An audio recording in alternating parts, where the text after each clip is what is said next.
UP triple SC lower PCS की एक बेहतरीन जॉब जिसे सहायक चकबंदी अधिकारी यानी एसीओ कहते हैं। आप सभी की डिमांड पर मैं एसीओ का एक वीडियो लेकर आया हूं जिसमें मैं बताऊंगा कि उसकी सैलरी कितनी है। आपने इसे पोस्ट प्रेफरेंस में ज़रूर रखा होगा लोअर पीसीएस में, या फिर आगे आने वाले जो यूपी ट्रिपल एससी पैट का पेपर होगा उसके थ्रू इसकी वैकेंसी आएगी या नहीं। इन सब पर मैं चर्चा करूंगा। साथ ही साथ बताऊंगा कि इसका प्रमोशन कैसे होता है और इसे सुविधाएं क्या क्या मिलती हैं, कितना पैसा इसमें कमाया जा सकता है। तो इन सभी चीज़ों के लिए आप मेरे साथ इस छोटे सी वीडियो में बने रहिएगा। आपके सारे डाउट्स मैं क्लियर करूंगा। सबसे पहले तो एसईओ के बारे में हम अगर देखें तो ये असिस्टेंट कंसोलिडेशन ऑफिसर होता है, यानी सहायक चकबंदी अधिकारी होता है। उत्तर प्रदेश का चकबंदी विभाग के थ्रू इसका अध्याचन आयोग को दिया जाता है और आयोग इसकी वैकेंसी निकालता है। अब तो खैर यूपी में यूपी ट्रिपल एससी एक आयोग बना दिया गया है जो कि ग्रुप सी की सभी वैकेंसीज को नियोजित करता है, एग्ज़ाम कराता है। लेकिन इससे पहले ये काम यूपी पीएससी का ही था जो पीसीएस का पेपर कराता है अपर सबॉर्डिनेट, तो वो लोअर सबॉर्डिनेट करके एक वैकेंसी निकाला करता था। आज वो सारा काम यूपी ट्रिपल एससी कर रहा है। ग्रुप सी की हम कहें एक नॉन गेजेटेड ये ऑफिसर होता है। बहुत अच्छी ये एक जॉब होती है।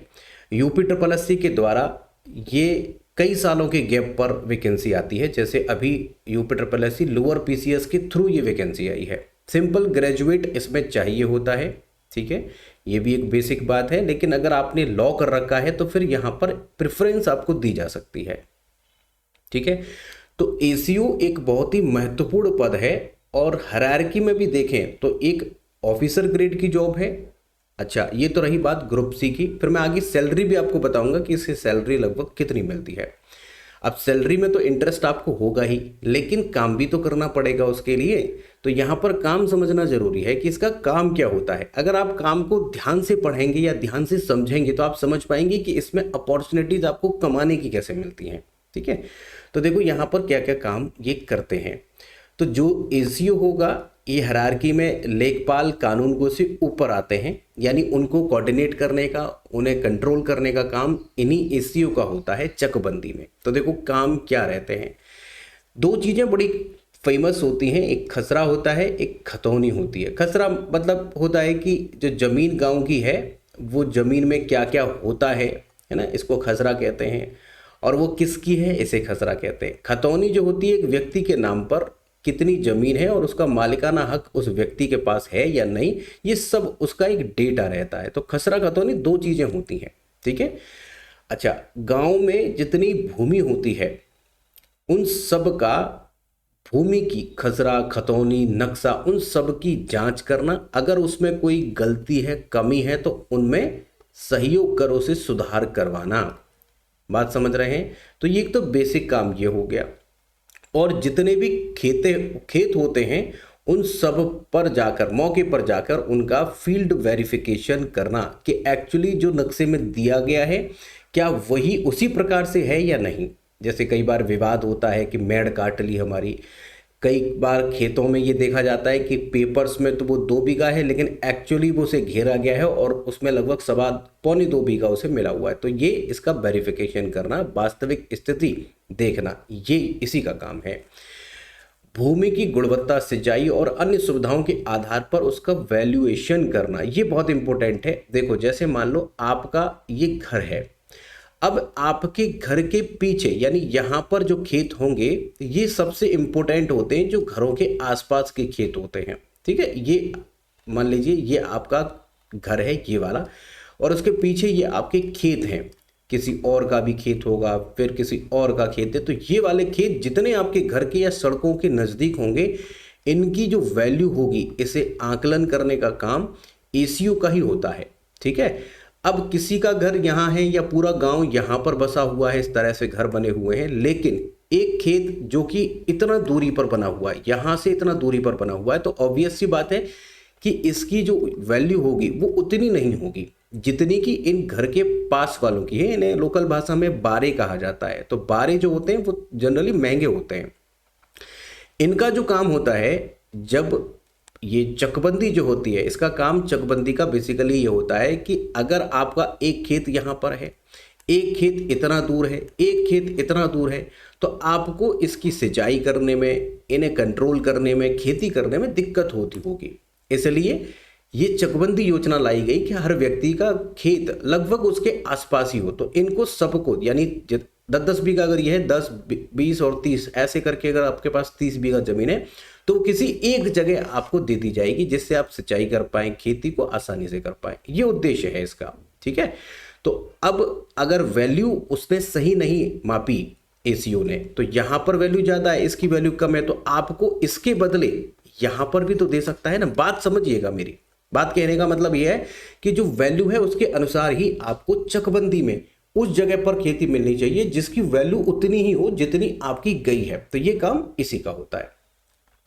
बाकी खेत जो होते हैं किसानों के लिए नए चक को प्रस्तावित करने का काम इसी का है, जैसा कि मैंने अभी बताया कि यहां पर आपको खेत एक साथ मिलना चाहिए कि नहीं। अब ये कई बार रिक्वेस्ट पर भी मिलता है और कई बार इस योजना के तहत बिखरे हुए खेतों को एक जगह किया जाता है। तो ये काम इन्हीं का होता है, एसीयू का। ग्राम में सड़क है, नाली है, स्कूल, खेल मैदान या फिर कब्रिस्तान, पंचायत भवन आदि सबके लिए, इन सबके लिए जो सरकारी जमीन होती है उसका निर्धारण करना इसी का काम है एसीयू का। तो यहीं पर सारे खेल यहीं पर होते हैं। समझ रहे होंगे मैं क्या बताना चाहता हूँ, ठीक है। कई बार ये कहा जाता है कि ये सरकारी जमीन में आपकी जमीन चली जाएगी, इसलिए इसे ये कर दें कि वो कर दें, ये सरकारी है, आपने घेर रखी है, इसे हटाइए नहीं तो जुर्माना लगेगा, केस चलेगा। इस तरीके की यहाँ पर चीजें होती हैं। किसानों के दावे, आपत्तियां, इन सब की शिकायतें प्राप्त करना, उनका रिकॉर्ड रखना और अपने उच्चतर अधिकारियों को उनसे अवगत कराना। चकबंदी से जुड़े छोटे मोटे विवादों को नियमानुसार प्रारंभिक स्तर पर उनका निस्तारण करना और आवश्यक आदेश जारी करना जनरली अपने सीनियर ऑफिसर जो होता है आदेश जारी करने का काम वैसे सीओ और एसओसी का काम होता है। तो उन्हें ये जानकारी देता है और आदेश सीओ या एसओसी जारी करते हैं, जो कि इनसे एसीओ से उच्चतर एक अधिकारी होते हैं। लेखपाल और कानूनगो, दो पोस्ट जो हैं, एक लेखपाल की और एक कानूनगो की, इन्हीं के अंतर्गत आती हैं। तो लेखपाल बेसिक है बिल्कुल हायरार्की में, उसके बाद कानूनगो होता है और उसके बाद जो आते हैं वो एसीओ आते हैं। चकबंदी में फील्ड और कार्यालय संबंधी कार्यों का निष्पादन करना इनका काम है। जितने भी अभिलेख होते हैं गांव से संबंधित, जो उनको एरिया मिलता है, उनके तथ्य उपलब्ध कराना। पूरी चकबंदी को ये कोशिश की जाती है निष्पक्ष रूप से, ट्रांसपेरेंसी के साथ और समय के साथ उसे संपन्न कराया जा सके। तो ये तो रही काम। अब काम से ज्यादा आपका इंटरेस्ट ये होगा कि सैलरी कितनी होती है, वो भी बताऊंगा। चकबंदी अधिकारी बनने के लिए चयन प्रक्रिया क्या है। एक तो डायरेक्ट भर्ती है, जो अभी यूपीएससी लोअर पीसीएस के थ्रू आई है। पहले ये पीसीएस के थ्रू आया करती थी, जिसमें लोअर सबऑर्डिनेट होता था, बट अब यूपीएससी ने ये काम लिया है। तो आप उसके थ्रू डायरेक्ट आप सीधी भर्ती के थ्रू जा सकते हैं। ग्रेजुएशन यहाँ पर चाहिए होता है। अगर आपने लॉ किया हुआ है या फिर एग्रीकल्चर से किया हुआ तो प्रेफरेंस दी जाती है और ये समय समय पर बदलती रहती है। फिलहाल लॉ को प्रेफरेंस दिया जा रहा है, ठीक है। यहाँ पर प्रारंभिक परीक्षा जो है वो पैट का एक एग्जाम होता है, इसका स्कोर कार्ड होगा, उसके थ्रू आपको मेंस का मौका मिलेगा और फिर व्यक्तिगत परीक्षण अब नहीं होता है और फाइनल आपका यहाँ पर सिलेक्शन हो जाता है, ठीक है। ये इसका प्रोसीजर है। एक प्रोसीजर ये है कि प्रमोशन के थ्रू कैसे आप लेखपाल बनेंगे। सबसे पहला चरण, लेखपाल अगर बनते हैं तो जैसे अभी लेखपाल का पेपर हुआ, चकबंदी लेखपाल यदि आप बनते हैं तो उसी से फिर आप कानून को बनेंगे, ठीक है। और उसके बाद आप एसीओ बनकर रिटायर हो जाएंगे या फिर एसीओ से ऊपर सीओ भी बन सकते हैं। जनरली 3 से 4 ही प्रमोशन मिलते हैं। तो ये प्रमोशन का तरीका है लेखपाल के थ्रू। और डायरेक्ट अगर आप जाते हैं तो एसीओ से भर्ती होंगे, और एसीओ से भर्ती होते हैं तो फिर आपके प्रमोशन एसीओ से ऊपर होंगे, और लेखपाल से होते हैं तो एसीओ से रिटायर हो जाएंगे। ऐसा इसमें होता है, ठीक है। अब देखिएगा ये प्रमोशन जो एसीओ अगर आप बनते हैं तो कैसे प्रमोशन होता है। अगर आप लेखपाल बने तो एसीओ पे ही लटक जाएंगे या फिर सीओ, मैक्सिमम सीओ तक पहुंचेंगे। लेकिन अगर आप सहायक चकबंदी अधिकारी बन जाते हैं तो फिर उसके बाद चकबंदी अधिकारी यानी सीओ बनेंगे। 4 नंबर की पोस्ट आपको मिलेगी। ये हायरार्की है चकबंदी की। और उसके बाद तीसरे नंबर का जो बोलते हैं बंदोबस्त अधिकारी चकबंदी, जो कि पीसीएस के थ्रू आते हैं। एसओसी बहुत फेमस है, एसओसी सेटलमेंट ऑफिसर कंसोलिडेशन, ये बनेंगे। इससे ऊपर आपको फिर प्रमोशन मिल सकता है उप संचालक चकबंदी तक। ये deputy director of consolidation DDC होता है। तो मैं अभी प्रमोशन न बताकर आपको ये बता रहा हूं कि हायरार्की क्या होती है। तो हायरार्की कहां से शुरू होती है, चकबंदी लेखपाल, कानून को, फिर आपके ये सीओ, फिर चकबंदी अधिकारी, फिर एसीओ के बाद सीओ, उसके बाद एसओसी, उसके बाद डीडीसी और फिर उसके बाद सीसी, जिसे हम कंसोलिडेशन कमिश्नर कहते हैं। सबसे बड़ा अधिकारी इस चकबंदी में, राज्य में चकबंदी का सबसे बड़ा अधिकारी चकबंदी आयुक्त होता है, इससे बड़ा अधिकारी कोई नहीं होता। ठीक है, इसके नीचे डीडीसी काम करता है और जनरली सहायक चकबंदी अधिकारी वो एसओसी या फिर डीडीसी तक पहुंच जाते हैं। डीडीसी तक लास्ट इनका पायदान है, चकबंदी आयुक्त नहीं बन पाते, इनका क्राइटेरिया अलग है, ये अलग एक एग्जाम के थ्रू आते हैं, वो मैं अलग से बता दूंगा अगर आप चाहेंगे तो। बाकी इनकी डिटेल्स आपको पता ही चल गए, लेखपाल क्या काम करता है। अब वेतन बात कर लेते हैं, आपका सबसे इंटरेस्टिंग पॉइंट। पे लेवल 6 की जॉब है। पे लेवल्स के बारे में मैंने डिटेल से चर्चा की है, 1 से 18 तक पे लेवल होते हैं। ग्रुप सी की जॉब पे लेवल 6 में आती है। मैंने इस पर डिटेल वीडियो बनाया, तो आप चैनल पर जाकर देख लेना। वैसे मैं प्लेलिस्ट दे दूंगा इसी में डिस्क्रिप्शन में, वहाँ प्लेलिस्ट में आप जॉब के नाम से एक प्लेलिस्ट होगा, वहाँ चेक कर सकते हैं, मैंने स्पेशली बनाया हुआ है। आप चाहें तो कीवर्ड्स डाल करके भी सर्च कर सकते हैं, पे लेवल्स बाय रणधीर एजुकेशन, तो आप दिख जाएगा वहां पर। 1 से 18 तक मैंने सारा डिटेल में बताया। 4200 ग्रेड पे, ग्रेड पे क्या है, कौन कौन से लेवल पर कौन कौन से ग्रेड पे होते हैं, ये भी डिटेल से समझाया। तो अगर उसे आप समझना चाहते हैं, डिटेल से समझना चाहते हैं कि किस अधिकारी की कितनी लगभग सैलरी होती होगी, ग्रेड पे कितना होता होगा, तो वो समझ में आ जाएगा। यहाँ पर बेसिक पे जो होती है वो 35,400 होती है। 35,400 पर ही सारी कैलकुलेशन होती हैं, ये बेसिक पे होती है। अब बेसिक पे में जुड़ता है आपका डीए, 60% डीए जुड़ता है, एचआरए जुड़ता है और टीए डीए जुड़ता है। ये सब चीजें जुड़ा करके लगभग 55,000 प्लस आपकी सैलरी बनेगी। तो मैंने बता दिया, डीए, एचआरए और आपका जो मेडिकल अलाउंसेस है वो, टीए, इन सब को मिलाकर आपकी लगभग जो सैलरी बनेगी वो 55,000 प्लस बनेगी। तो ये सैलरी की बात रही। सैलरी तो आपको मतलब ये सोचो कि सैलरी का कोई बहुत बड़ा रोल नहीं है, आप जो काम करेंगे उसका बहुत बड़ा रोल है। यहाँ पर अगर आप एसीओ बनते हैं तो प्रमोट होकर के आप चकबंदी अधिकारी बन सकते हैं। ठीक है, उसके बाद उससे भी प्रमोट होकर आप बंदोबस्त अधिकारी चकबंदी यानी सेटलमेंट ऑफिसर ऑफ कंसोलिडेशन ये बन सकते हैं। और ये डिपेंड करता है कि आपका काम कैसा है, आपका विभाग कैसा है। ठीक है, उसके बाद आप डीडीसी तक पहुंच सकते हैं, यानी डिप्टी डायरेक्टर ऑफ कंसोलिडेशन, यहां तक आपको लास्ट पहुंचना है।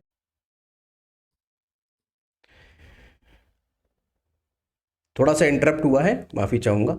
देखिए यहाँ पर मैंने आपको बता दिया कि यूपी ट्रिपल एससी जो है इसके थ्रू यहाँ पर वैकेंसी आती है।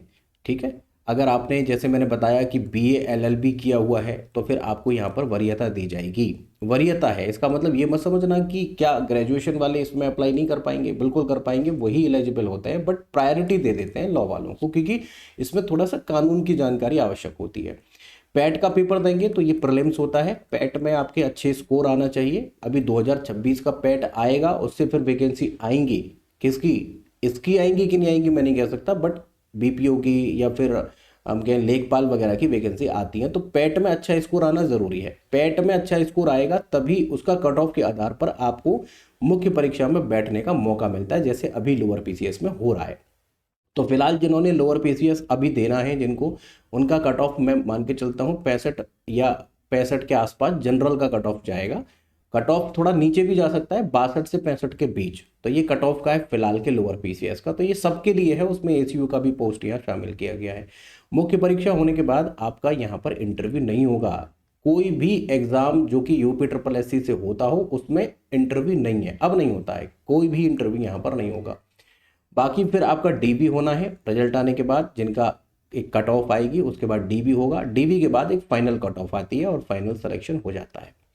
अगर इसकी प्रमोशन देखें तो देखिए, प्रमोशन के आधार पर मतलब दो तरीके से आप जा सकते हैं। एक तो लेखपाल के थ्रू आप जा सकते हैं, एसीओ बन सकते हैं, एक डायरेक्ट बन सकते हैं। तो डायरेक्ट की बात अलग है, क्योंकि डायरेक्ट के बाद आप एसीओ से सीओ बनेंगे, सीओ के बाद एसओसी बनेंगे। लेकिन यहाँ पर अगर लेखपाल के थ्रू जाते हैं तो पहले लेखपाल बनेंगे, उसके बाद चकबंदी कानून को बनेंगे और उसके बाद सहायक चकबंदी अधिकारी बनेंगे और इसी से रिटायर हो जाते हैं। कुछ लोग सीओ तक भी पहुंच जाते हैं। ठीक है, तो आप लेखपाल के थ्रू भी और वैसे भी दोनों तरीके से आप इसमें पहुंच सकते हैं। ठीक है, लेकिन डायरेक्ट जाने की बात अलग होती है। अब मैं आपको हायरार्की बता देता हूं कि शुरुआत कैसे होती है इसकी। देखो, सबसे बेसिक यूनिट या सबसे बेसिक जो कर्मचारी होते हैं उसमें वो चकबंदी लेखपाल होते हैं। 2000 के ग्रेड पे पर, ग्रेड पे सिस्टम जो है वो क्या है, कैसे काम करता है, वो मैंने स्पेशल एक अलग वीडियो बनाई हुई है, चैनल पर विजिट कर लेना। मैं अभी आगे बात करूंगा उसके बारे में। तो यहाँ पर चकबंदी लेखपाल, उनका बॉस होगा जो कि आपका चकबंदी कानून को होगा, जिसे कंसोलिडेशन कानून को या इंस्पेक्टर निरीक्षक कहते हैं। उसके बाद कानूनगो का बॉस होता है, जिसे हम सहायक चकबंदी अधिकारी कहते हैं। ये 4200 ग्रेड पे की जॉब है। ठीक है, तो सबसे नीचे चकबंदी लेखपाल, कानूनगो, कानूनगो से एसीओ, एसीओ से फिर सीओ बनते हैं चकबंदी अधिकारी, और फिर वो बनता है एसओसी, सेटलमेंट ऑफिसर कंसोलिडेशन। ये पीसीएस, सीनियर पीसीएस अधिकारी होता है। तो आपको पीसीएस में जाने तक का मौका मिल जाएगा, जहां पीसीएस में आपके 8 मेंस होते हैं, 8 रिटन एग्जाम होते हैं, वहीं आप इस केवल सिंगल एग्जाम पैट और उसके बाद मुख्य परीक्षा मेंस ऑब्जेक्टिव देकर सीधे पीसीएस तक पहुंच सकते हो, एसओसी तक। कुछ लोग फिर इसके बाद देखें तो एसओसी से ऊपर जो होता है वो डीडीसी होता है, जिसे हम डिप्टी डायरेक्टर ऑफ कंसोलिडेशन कहते हैं। सबसे ऊपर चकबंदी में चकबंदी आयुक्त यानी कंसोलिडेशन कमिश्नर होता है। ये पूरे राज्य में चकबंदी कार्य है उसके सर्वोच्च नीति निर्माण होता है, करता है, और नियंत्रण और प्रशासनिक प्रमुख होता है। इससे बड़ा अधिकारी चकबंदी में पूरे राज्य में कोई नहीं होता। तो चकबंदी आयुक्त सबसे बड़ा, उससे नीचे आपका संचालक चकबंदी, उप संचालक, उसके बाद ये होता है एसओसी, उसके बाद चकबंदी अधिकारी, और उसके बाद सहायक चकबंदी अधिकारी। इसी की वैकेंसी अभी लोअर पीसीएस से आई हुई है, जो कि अच्छी जॉबों में से आती है। ठीक है, चलो ये भी आपको समझ में आ गया है, हायरार्की आपको समझ में आ गई। अब देखो इसका ग्रेड पे और वेतनमान, 7वां वेतन आयोग चल रहा है फिलहाल, हालांकि 8वां वेतन आयोग भी लागू हो गया है जनवरी 2026 से, वो मैं स्पेशली आपको अलग से समझा दूंगा। फिलहाल आप देखिएगा इसका पे लेवल 6 है और 4200 ग्रेड पे है। अगर आप पे लेवल और 4200 ग्रेड पे को डिटेल से समझना चाहते हैं, वैसे पे लेवल जो होते हैं ना, वो 1 से 18 तक पे लेवल की व्यवस्था है हमारे भारत में। कौन से पे लेवल पर कितना ग्रेड पे होता है और किस पे लेवल पर कितनी बेसिक सैलरी होती है, इसके लिए मैंने स्पेसिफिक अलग से वीडियो बनाया हुआ है, तो आप उसे देख लेना। आपको पूरा क्लियर हो जाएगा कि ग्रेड पे सिस्टम क्या है, भारत में कौन कौन से पे लेवल्स हैं, group A, group B, C, D क्या है। तो आप चैनल पर जाइएगा, प्लेलिस्ट में भी एक में मैंने डाला हुआ है, आप चाहे तो प्लेलिस्ट में जाइए या फिर चैनल पर जाइए, वीडियो सेक्शन में जाइए, वहाँ पर सर्च करिए। अन्यथा आप डायरेक्ट मैनुअल भी सर्च कर सकते हैं, पे level explained bye Randhir education आप सर्च करेंगे तो आपको दिख जाएगा।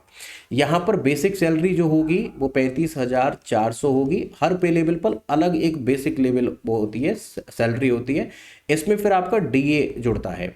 अब 35,400 का 60% तो डीए फिलहाल 60% मिल रहा है, फिर एचआरए भी जुड़ेगा इसी में, और फिर आपका टीए भी जुड़ेगा। तो इन सबको जोड़कर आपकी सैलरी 55,000 प्लस बन जाती है, जो कि एक अच्छी सैलरी है। लेकिन आपको बता दूं ये जॉब ऐसी है कि इसमें सैलरी आपको उठाने की जरूरत नहीं पड़ेगी। देखो यथार्थवादी बनो। यथार्थवादी का मतलब क्या है कि जो जैसा है, जैसा दिखता है उसे वैसा ही बताना या समझना यथार्थवादी होता है। यथार्थवादी सिद्धांत पर ही चलिए, आज की सच्चाई यही है। अगर आप आदर्शवादी हैं तो आदर्शवादी रहने की वजह से आप चकबंदी के विभाग में रह नहीं पाएंगे। किसी भी विभाग में आज का करप्शन इतना ज़्यादा है आज की डेट में कि आप किसी भी डिपार्टमेंट में अगर तालमेल मिलाकर नहीं चलते ना, तो आपको निकाल के बाहर फेंक दिया जाएगा, प्रमोशन तो छोड़ ही दो।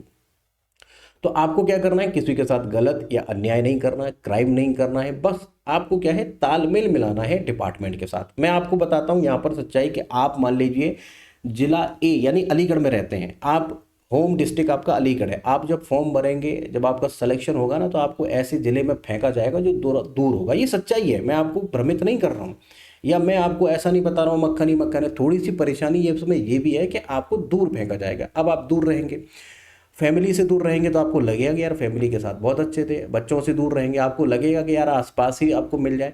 तो आपकी इच्छा होगी आपके अपने होम डिस्ट्रिक्ट में आने की या उसके आसपास आने की, लेकिन अधिकारी जानता है कि आप क्या चाहते हैं, इस वजह से आपको वहीं नहीं भेजेगा जहां आप चाहेंगे।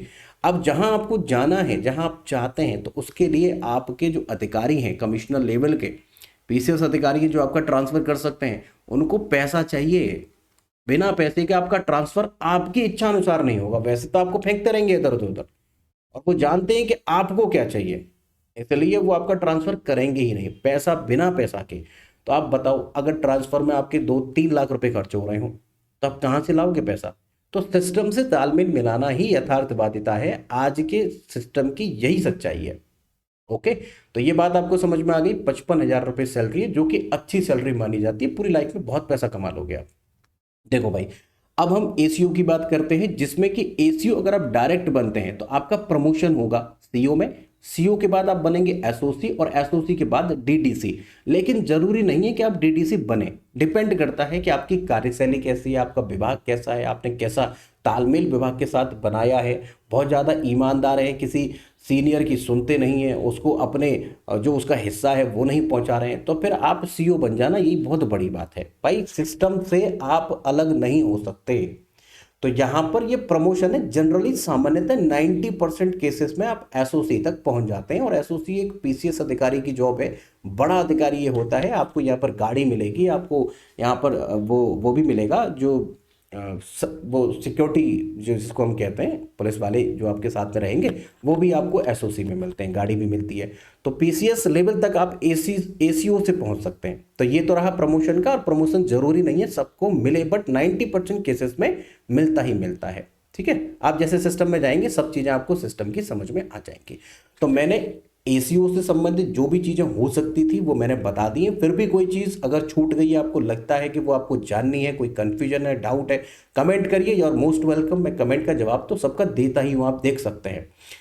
अगर आप ये चाहते हैं कि UP triple S C lower PCS की जो वैकेंसी आई हैं, जिनमें से मैं एग्जीक्यूटिव ऑफिसर की एक वीडियो बना चुका हूँ, उसके काम, सैलरी, प्रमोशन बता चुका हूँ, ऐसे ही आप असिस्टेंट मैनेजर हैं, सप्लाई इंस्पेक्टर है, मार्केटिंग इंस्पेक्टर, ऑडिटर या फिर जिला सहायक निर्वाचन अधिकारी, या इससे भी अलग अगर आप जानना चाहते हैं इनके बारे में कि इनके प्रमोशन, इनकी सैलरी, पावर्स क्या है, तो आप मुझे कमेंट कर देना। साथ ही साथ इनकी तैयारी के लिए, लोअर पीसीएस के लिए मैंने स्पेसिफिक अपने चैनल पर प्लेलिस्ट बनाई हुई है, चाहे वो कंप्यूटर हो, चाहे वो प्रैक्टिस सेट हो, जिसमें हम जीएस, यूपीजी के, कंप्यूटर सबके प्रैक्टिस सेट कर रहे हैं।